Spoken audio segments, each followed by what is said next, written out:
Hey, Teach. Yeah, what's up? So I have an overall dance question. Okay. So you've done a lot of battles and events, so I have to ask, what do I do when I lose? Go back to the lab and train. Okay, Captain Obvious. I'm kidding, that was a pretty basic answer. Look, whether you're being judged or not, you should always leave with the feeling that this was the best version of yourself. How? Well, since you've been learning from me, you've picked up on some basics and you have a deeper understanding of how things work. The fact that you have a structure makes it to where you can remember more things to focus on. True.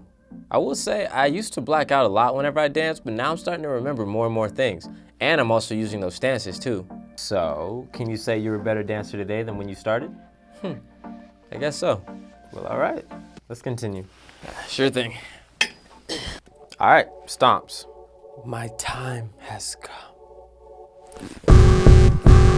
Okay, calm down. Stomps are the base regarding your feet. Think about these as the beginning of your sentence or the end of another. Too many stomps in between a complete thought makes you look like you're throwing a tantrum.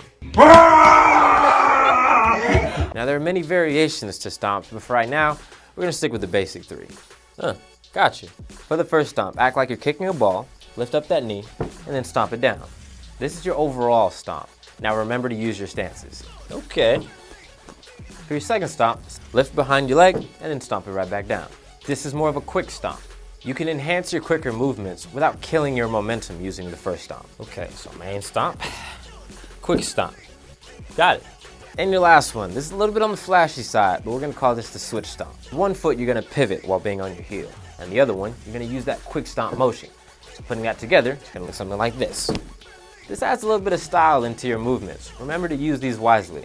You got it. And Teach? Yeah? Thank you. No problem. Keep it up.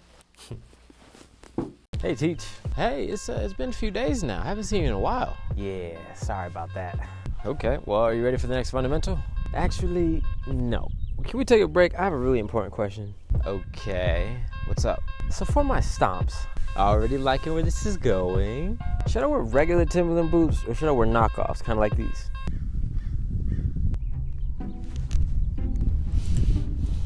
Those are Uggs. Okay, that's not the point. And these are comfy. What's this about? Well, I've been thinking. That's usually not a good sign. Doesn't Krump have an attire? Well, yeah. I knew it. In the early 2000s. Huh? You see, Krump is not only a dance of expression, but it also applies comfort, especially now. So there's no set of clothing.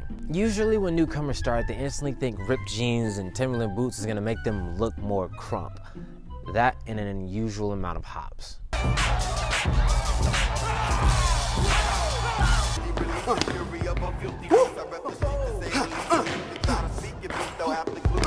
Like me.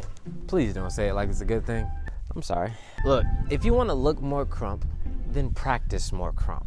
You can dress however you want because your Krump is going to change the perception of how people view your style. So basically, if my Krump is good, then I can make anything look good? I don't see why not. Ah, gotcha.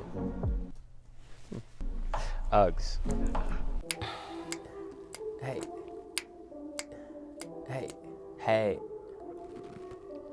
Ah, there you go. Thought you were a goner for a second there. Teach? What happened? You were showing me your stomps and stances to a song and forgot to breathe. Oh, wow. I must have been doing it for a long while. How long is my round? 30 seconds. Huh?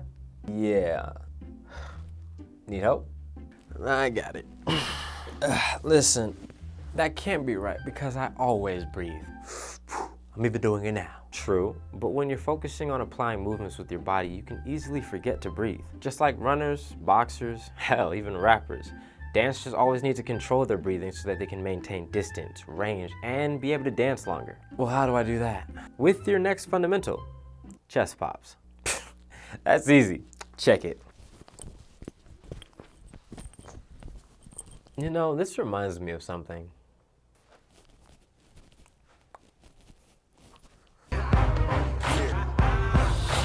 You really weren't kidding when you said you're gonna make fun of that movie a lot. You think that's a lot? Wait till we get to arm swings. Okay. Yeah, your back hurts, doesn't it? Yep. All right, listen, in Krump, chest pops are your basic form of breathing. And it's not based off of your shoulders, but based off of your inhale.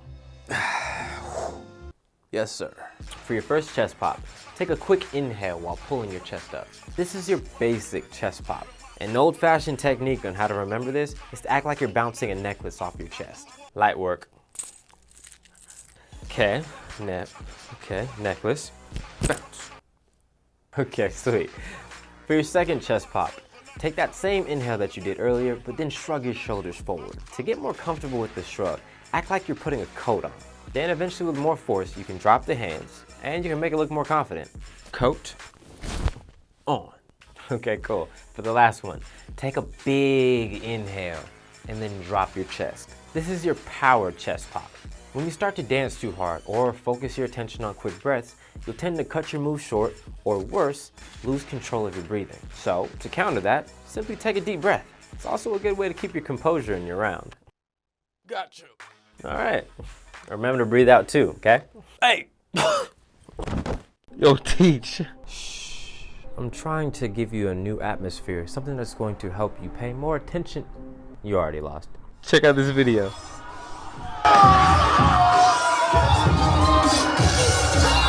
Oh my God. See, when can I do that? That's hard. Hard to watch and even harder to endure. You do realize that there's nothing cool about a man slamming another one on the floor, unless they're getting paid for it.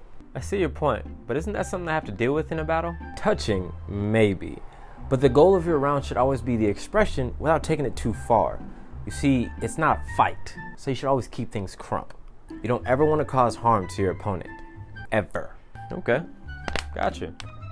What's next on the menu? Arms. But understand this. You're about to open yourself up to a whole new world now.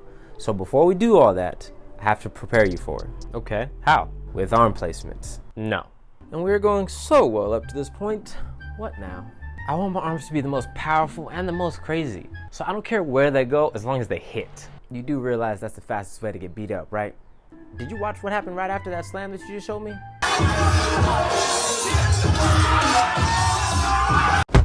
You know, I didn't even think about it like that. Jeez.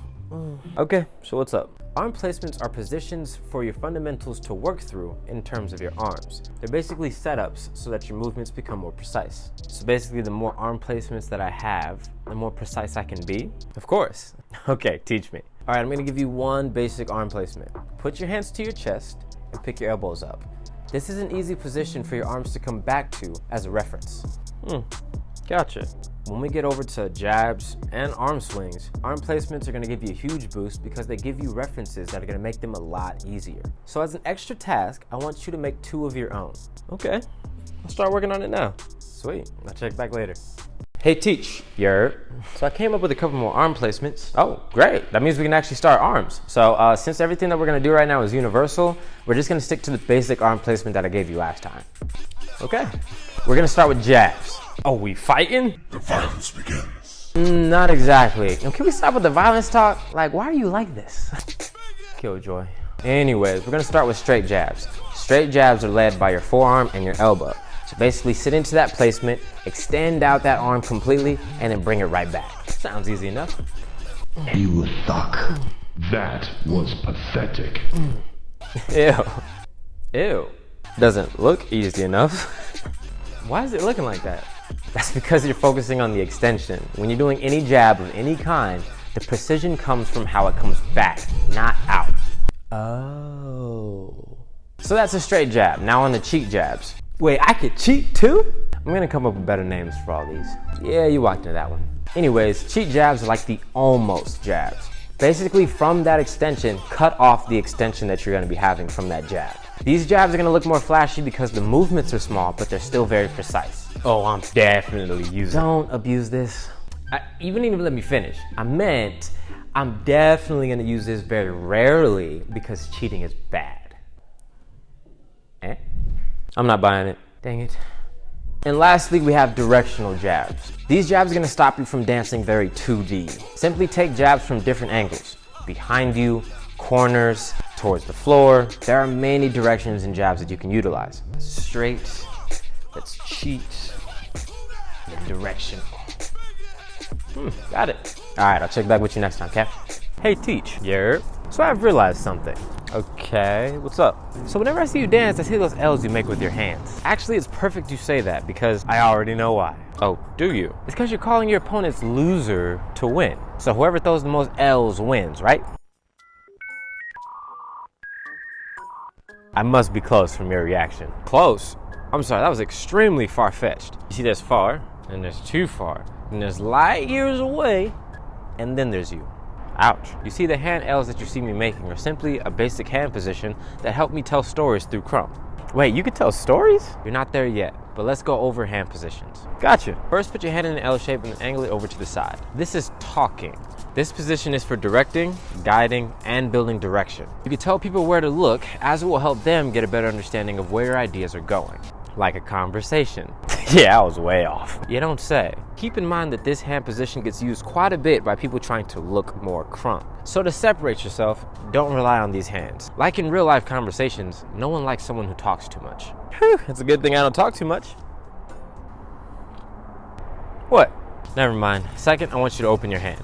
This is your liveness. This is where you create your ideas, material, concepts, and essentially anything that you want to bring to life. This brings out the what you're talking about in Krump. Cool. I usually have no idea what I'm talking about anyway. That's why you talk so much. I see your point. Lastly, close your fist all the way. This is your power hands. From hits to grabs, hell, even pulls. This position gives you the verb that builds impact for the other positions. Wow, that's pretty well put together. The way that they all can work with each other. So how do I know when to use them? When is up to you, but a good practice drill for using them together is to provide short stories for them. Where do I look? What is it that I'm using? And what did I do to it? Is a pretty straightforward way to practice. So I could go, look here, I got a ball, and then crushed it. Yeah. All right, my mind is officially blown. All right, keep practicing. We only got one more fundamental. After that, it gets fun.